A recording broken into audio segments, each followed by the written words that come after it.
When morning found us, the first light came quietly, almost shy. It touched the horizon in soft gold, spreading through the fading mist like a secret whispered between the sea and the sky. The world had not yet fully woken. The waves were slow, the gulls still silent, and the air hung heavy with that sacred stillness that only dawn can bring.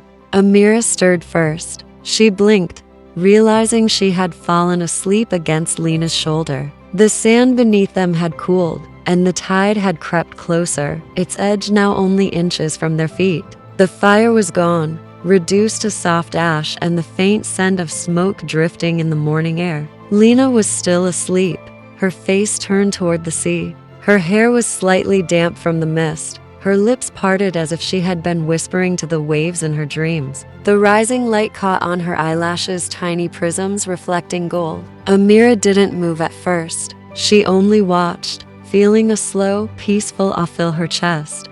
The kind of awe that has no name, something between gratitude and disbelief, as if she couldn't quite believe this moment was real. The sea was calm now, its surface smooth and pale like liquid glass. Each wave seemed to hesitate before breaking, as though the world itself didn't want to disturb the stillness. Amira reached for a shell near her hand, small, pink, perfectly shaped. She turned it over, brushing the sand away with her thumb. When she looked up again, Lena's eyes were open. "Morning already?" Lena's voice was soft, raspy from sleep. Amira smiled. "The world didn't wait for us." Lena sat up slowly, pushing her hair back. "Maybe it should have." They both laughed quietly, a sound that blended easily with the ocean. The sunlight deepened, brushing color into everything it touched. The sand turned amber. The waves gleamed silver blue, and their shadows stretched long across the shore. Lena stood, brushing the sand from her hands. She turned to face the sea, breathing deeply. "It's strange," she said. "I used to hate mornings. They felt like endings." Amira tilted her head. "And now," Lena said, "it feels like the world's just starting over. Every breath feels new." Amira walked closer, her robe trailing lightly behind her. "Maybe that's what the night does," she said. "It teaches us how to begin again." Lena smiled. "Then I'm glad we stayed to learn." They walked toward the edge of the water together. The tide brushed their feet, cool and welcoming. A flock of seabirds took flight nearby, scattering across the golden horizon. The air was alive with the scent of salt and sunlight, clean, pure, endless. For a moment, they stood there without words. The sea was awake now, moving with gentle rhythm. Behind them, their footprints stretched along the sand, proof of where they'd been, soon to be erased by the tide. Lena turned to Amira. "Do you ever wonder how many mornings like this the ocean has seen?" Amira thought for a moment. "Millions," she said, "but maybe none quite like this." "Why?" "Because we're in it." Lena laughed softly. "That's a good answer." The light shifted, scattering through thin clouds like silk threads. Everything shimmered, the sand, the water, even their skin seemed to glow under the dawn. Amira bent down, scooping a handful of water. It ran through her fingers like glass. "It's so clear," she said, "like it's washing away everything."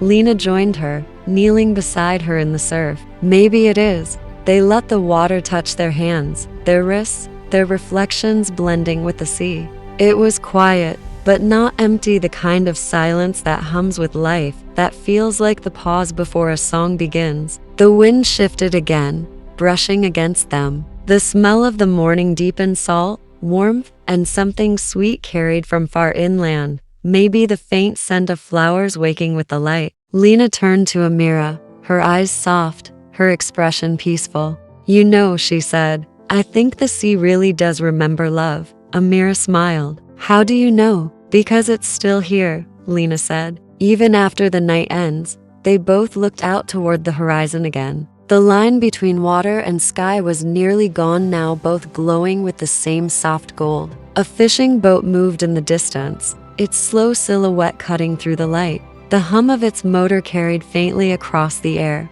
blending with the waves. Amira brushed a strand of hair from her face. "It's funny," she said. "We spend so much time chasing things, and then one morning, you realize peace was just waiting here all along." Lena's smile deepened. and it only needed two people to notice. They stood there until the sun broke fully over the water, warm and endless. The waves turned a brighter blue, the sand glowed white, and everything seemed to expand, the world unfolding, open, alive. Amira took a deep breath, closing her eyes. "Listen," she whispered. The wind, the sea, the birds, it all merged into one rhythm, one heartbeat. Lena reached for her hand again. "It's like the ocean's singing," she said. Amira nodded. "Maybe it's saying thank you." "For what?" "For staying," Amira said softly. "For listening." The morning light wrapped around them gold, calm, eternal, and in that gentle silence, they understood that love didn't need words or promises or even time. It only needed presence, a quiet morning, and the rhythm of two hearts breathing with the sea. When the morning found them, it found them exactly as they were, two souls standing still, where the world met the water, where night became day, and where love was simply enough.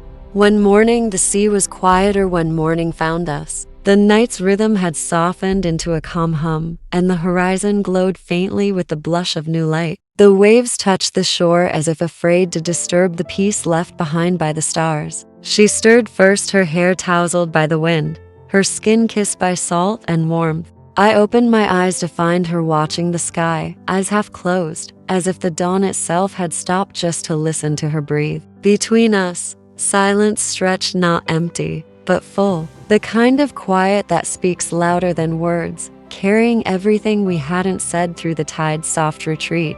"Do you ever think," she whispered, "how the world resets each morning, like it forgives us for everything?" I smiled, tracing a slow circle on her hand with my thumb. "Maybe that's why I love mornings. They don't ask questions, they just start again."